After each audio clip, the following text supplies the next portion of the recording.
Do you feel like your relationships are being destroyed? Do you want a way to fix them? Hey, welcome back to another episode of Relationship Driven with myself, Julius, my incredible wife, Shauna. And we're going to talk about the four behaviors that destroy relationships. Disclaimer, immediate disclaimer. We are not perfect.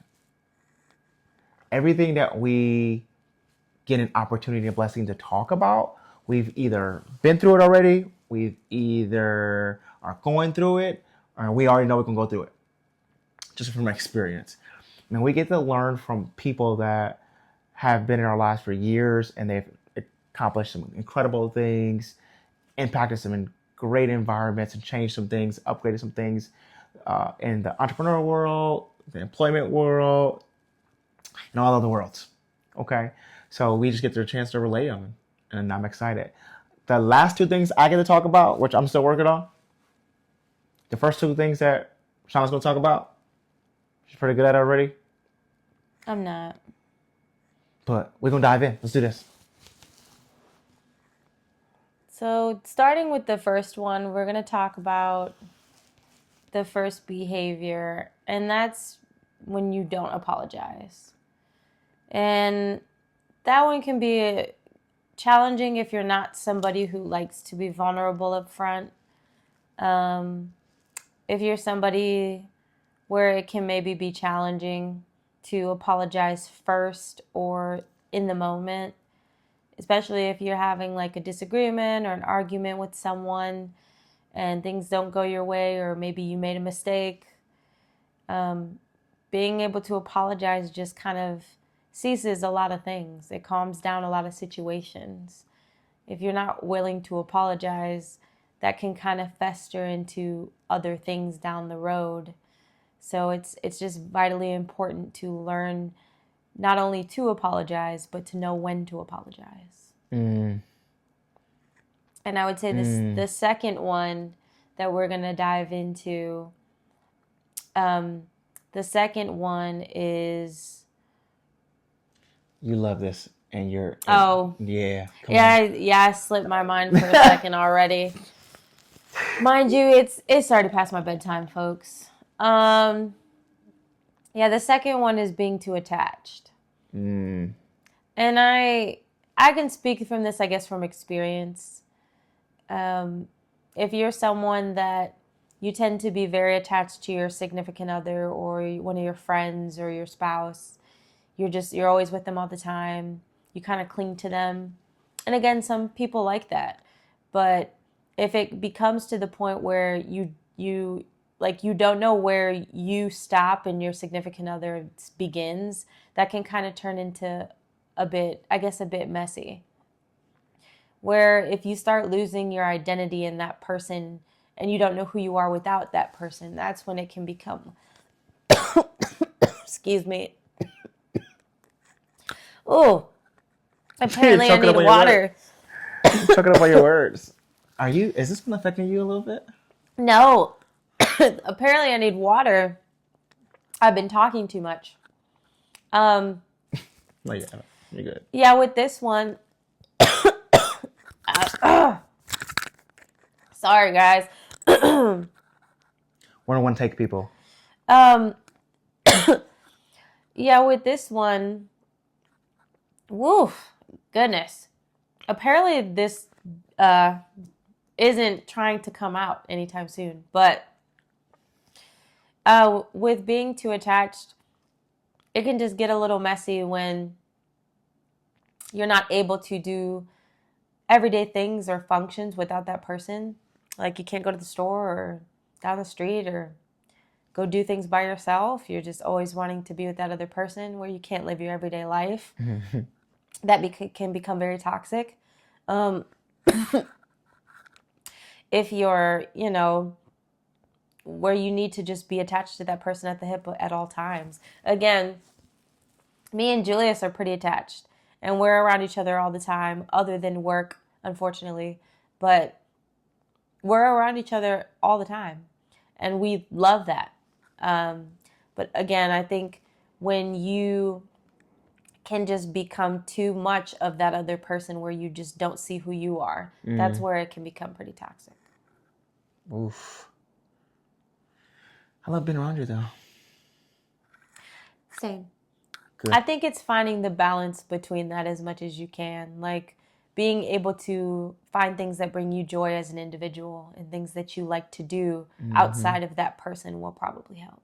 Yeah, I once heard a story about a girl, and she was pretty lost, but she had a boyfriend in school, and he played football.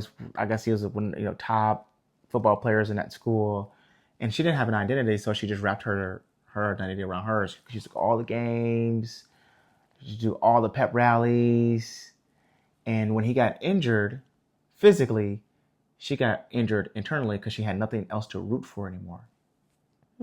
So luckily they found, business and did that together, and she spearheaded that and developed her own identity just through the works and her finding some fulfillment in that. So, I mean, we all got to grow from those things. So let's dive into number 3. What's number 3?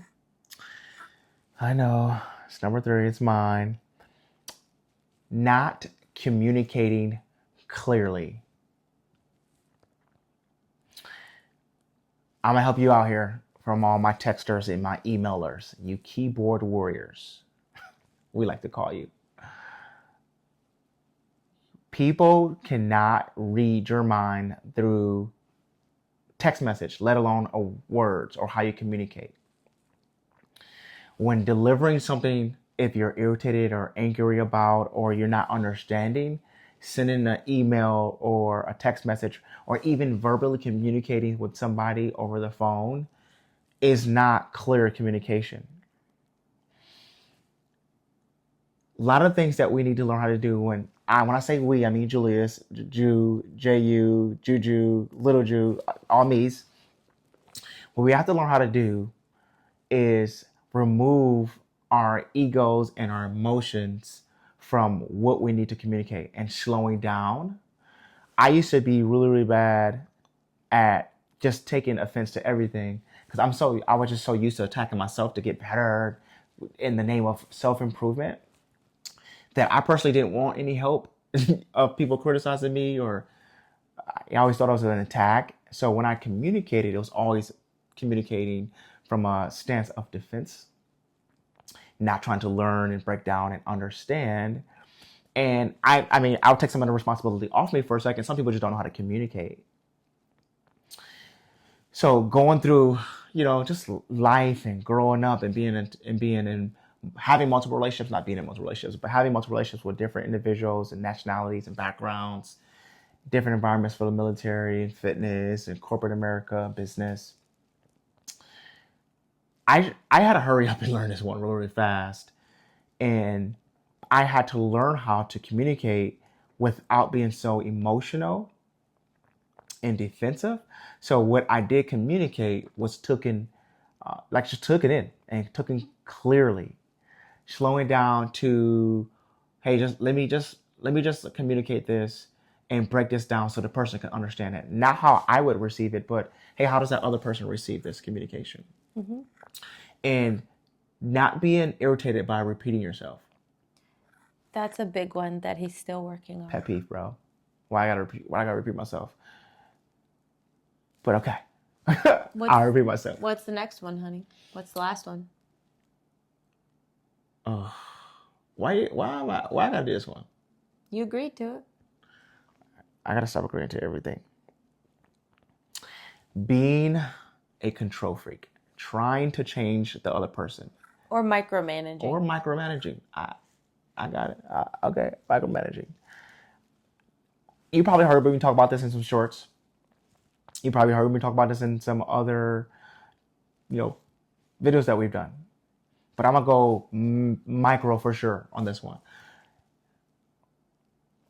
I was just a bigger person. I call myself a recovering control freak, and I am recovering. I'm recovering very fast. In the name of the Lord. But I just like things to be perfect and clear and set up and I want everything to like have some type of rhyme and reason. I'm not a blank person. I don't like just do things just to be doing them. And I like certain things my way. And it was so easy being single because, I could go home at 6 o'clock and get my clothes ready for the next 5 days and take my protein and get my program ready for the next day and work on what I'm gonna do for the next client. And I personally did have a bit of a hard time transitioning to an actual growing, challenging relationship because we always say that we're not perfect. And I will say that in the beginning of a relationship, I tried to control. Not, I wasn't, crazy drama controlling, but I did want, hey, like, why are we not washing dishes at this time? Or why are we not folding our clothes at this time and having this done? Or why isn't the calendar not set for tomorrow? Or, hey, why aren't you eating? Why are you eating enough? Like, controlling everything. You know what I'm saying? Why are you scrolling? Why are you scrolling? Why are you scrolling, bruh? Stop scrolling.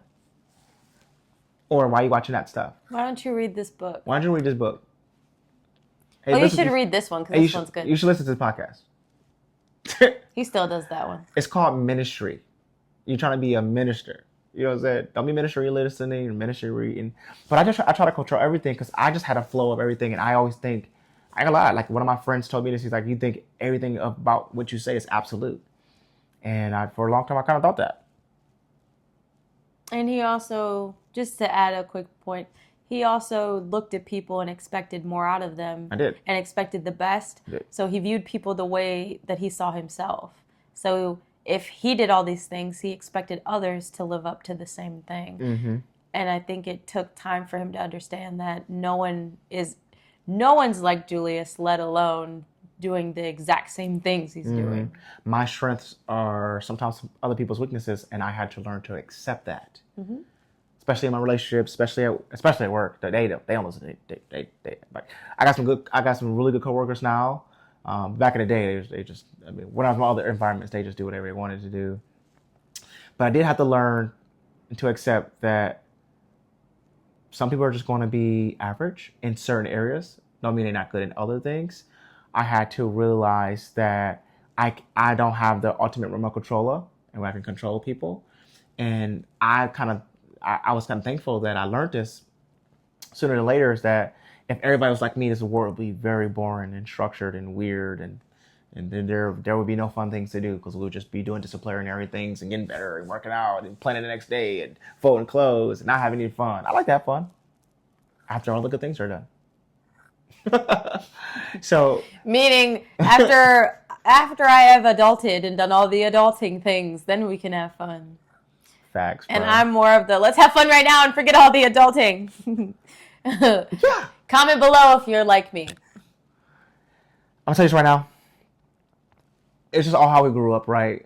I grew up like, if I do all the hard things first, if I eat the nasty food first, then I can enjoy all the good stuff. Okay, I was that too though. Like, plug my nose and get rid of all the crappy foods, all the trash, or the nasty stuff I don't like, so then I can enjoy the macaroni and cheese. Yeah, that was the canned vegetables. Let's just smash those out real fast, and then I can get to the. Well, we had hot dogs. Those gross. I didn't have canned vegetables. Yeah, frozen vegetables. Middle class. Middle class. You're not privileged. You're not privileged at all. Goodness. Anyways. Anywho, let's hard pivot here. Yeah, big hard pivot. So micromanaging. That's what I was doing. And I've also watched other individuals do the same thing when it comes down to them communicating together or them living together. And I'm telling you from experience that I've watched it break people to the point where they're like, hey, we either fix this now or we separate. It just gets to the point where you can sever relationships for good because of the micromanaging. Like, when you're so focused on trying to control others, you don't realize you're hurting other people and yourself. Mm-hmm. And long term, it's just not beneficial. It's probably one of the most toxic things you could do, especially when people don't even realize they're doing it. Right. I mean, that's because you probably never had any power before, and you finally got some power, and now you're like, oh, I'm in power. Okay, that didn't work. But that doesn't just go for relationships. It goes for like your employees or your business partners. If you have to micromanage them, and they don't need to be micromanaged. Like some people are just driven people. Why are you micromanaging them? And then if you have to micromanage them, why did you even hire them? Mm-hmm. Someone that you have to babysit or hold their hand along the way, and you still have to do that years later, that just means they weren't the right person for you to have a relationship with. They weren't the right person for you to hire. Mm-hmm. They weren't the right person for you to marry. Like if you feel like you have to continue to do that throughout your whole life with this person, they weren't the right fit. They weren't the right one. Right. They always say be fast to get rid of somebody and slow to bring somebody into your life and your circle. Right. If someone's willing to change, that's completely different. That's a whole different conversation. You know, if someone's willing to change, then you, of course, you're there to help and be of help. Right. But if not, it's just not the right one. For sure. So let's give a few tips, some takeaways. Sure. Yeah. Go with the first one. Yeah, I would Your say when it comes to, sorry guys, a lot of like weird things with my body right now. I don't really have yeah, that sounds really wrong in the moment. But again, you could probably guess and comment below however you'd like. Anyway. This is a comedy channel too. Mainly me saying the weirdest things.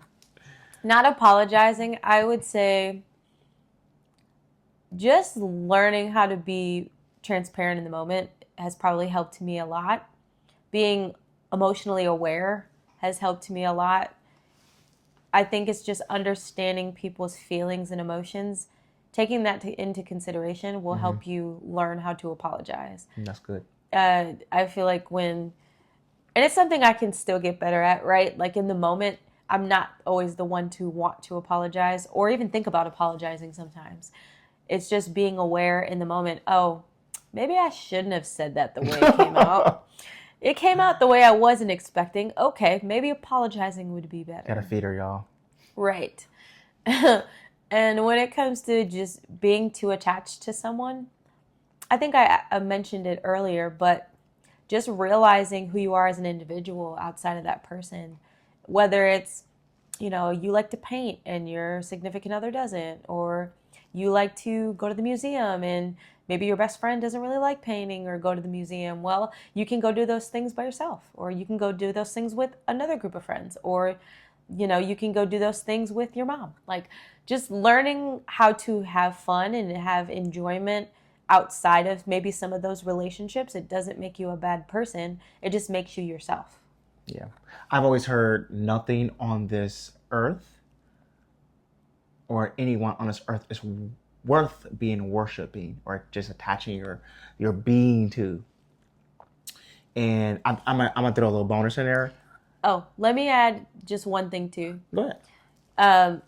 Now, we're not saying there's anything wrong with wanting to spend all the time that you want in the world with your significant other, like your person in life. There is nothing wrong with always wanting to be together. Like if that's what you both enjoy and love about each other, that you're always around each other, don't stop doing that. I mean, yeah, we don't want to sever that at all because that's how me and Julius are. But again, just knowing who you are separately from each other is the most important part. Like not getting so wrapped up in the other person that you don't know who you are anymore. That's more so what we mean. Right.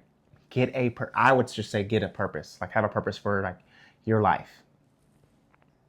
Like for your life. Like for your life, not for, yes, you're gonna have a couple or you're gonna have a business partner or work purpose, but you need one for yourself. So when we're all 6 feet under or you're burnt up or you've been spread into the ashes, you can say, I did a good job. I'm out of here, right? So let's talk about the communication one. Yeah. Or the unclear communication. Mm-hmm. I have learned to not react to things. Like I when I get hit with certain stuff, I literally just stop. Like I just did. I literally just stop. And when I give myself that 10 seconds, my brain that 10 seconds, you'll be surprised what happens. All your emotions, they turn around. Your ego lets go. And now you can think clearly about what's going on. And now you can communicate unemotionally, logically for what the situation actually is. And you can start asking for more clarification because now you have an opening ear. That's one. Now let's talk about the being a control freak. Let go.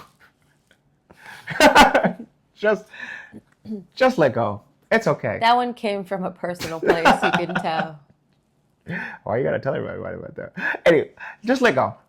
Let it go. Let it go. I can't help myself. Yeah, me I'm the neither. person that bursts into song when I think of things. Yeah, me too. Hers is usually the clean music. But let go. It's gonna be okay. You're gonna be good. If it was meant for you to control, you would be the one doing it. And if you believe what we believe, if we were meant to control everything in the world, we wouldn't have the need for prayer or Jesus or God. If we just controlled all the things, then there wouldn't be need for any of it, right? I'm telling you, there will be no such thing as faith if you can control everything. Yep. There's no need to believe or have faith or have the mindset of no matter what if you can control everything. So let go. There's no such thing as an emergency. You'll be okay. Do you think that helps? You think it helped? Do those things helped? I think so. Okay, good. I just want to make sure. Hopefully that's been beneficial to you guys. Right.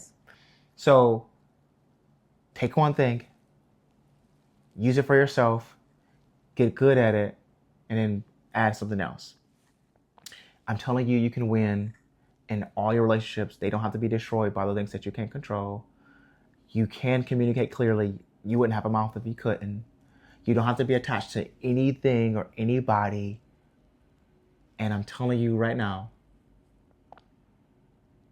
that you're going to win. No matter what.